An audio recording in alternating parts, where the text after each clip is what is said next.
Hello, and welcome to the TAKS benchmark analysis tutorial. This tutorial is meant to assist you if you do not already have your students' TAKS benchmark data organized by percent mastery for each TAKS objective for every student. If the only data you currently have is the percentage of items correct for the entire benchmark, this is not a sufficient amount of information. Therefore, you should continue with the tutorial.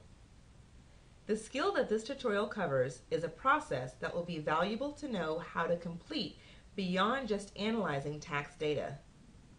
This will allow you to consistently analyze all forms of data from your classroom, like quizzes and unit tests, to better inform your instruction on a consistent basis.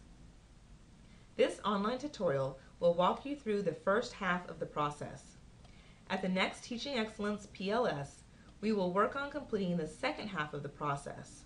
Therefore, the outcomes from this tutorial need to be completed in order for the PLS session to be applicable. So let's begin. You will need to have the following items for this tutorial. Number 1, an Excel document opened with your students' names listed in column A. You should have received a template via email for you to use during this process called TAKS Benchmark Analysis Template. Please erase the names that are currently listed and input the names of one class period or subject area. You'll note that I am currently working on my second period class. Number 2, your students' graded TAKS benchmark tests that tell you if they answered each question correctly or incorrectly. This could be the actual test document where students have circled their answers by each question, or this could be an answer sheet where students have bubbled or written their answers. Please pause the video now in order to ensure these items are readily available. Now that you have your Excel spreadsheet ready, we are going to begin inputting the student data. What you cannot see are my students' test documents that are on my desk. You should currently have these next to you as well. The key to inputting the data is to place a number 1 for whenever a student has answered a question correctly, and a number 0 for whenever a student has answered a question incorrectly. Let me show you what I mean through an example. My first student, Oscar, has incorrectly answered question 1. Therefore, I will place a number 0 in the cell below question 1. Oscar correctly answered question 2. Therefore, I will place a number 1 in the cell below question 2. Number 3 was correct, so again, he gets a 1. Number 4 was correct, so I will place a 1 there as well. Number 5 was unfortunately not correct, so I will place a 0 in the cell below question 5. You will need to continue this process until you have entered information for every student you teach. As a secondary school teacher, I understand that you may be thinking that this is going to take a long time. It is, but the information you will be able to get from this data is going to far outweigh the time you must spend to organize it.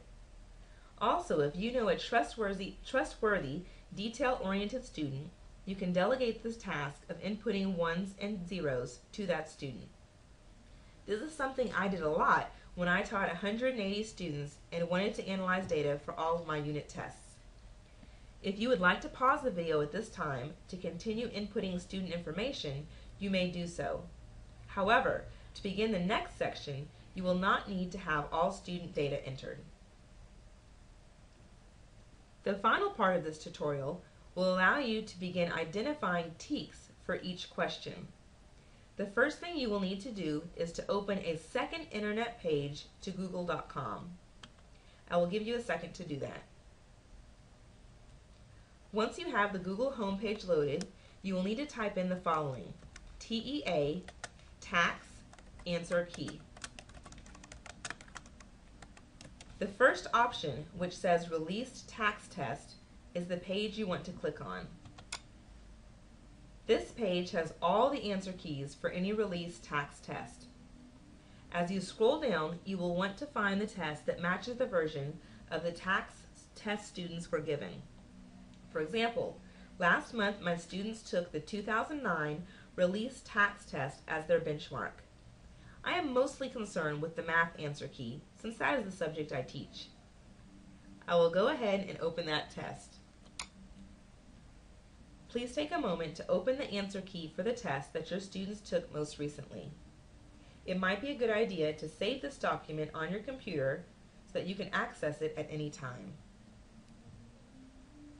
Looking at the answer key document you opened, you only need to focus on the column that says Student Expectations.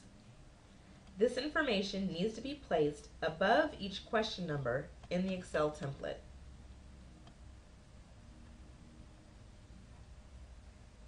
Question 1's student expectation, which can also be referred to as a TEK, is 8.13b. I can just copy this information and paste it in the cell above question 1 on my template. I will continue to do this for each question.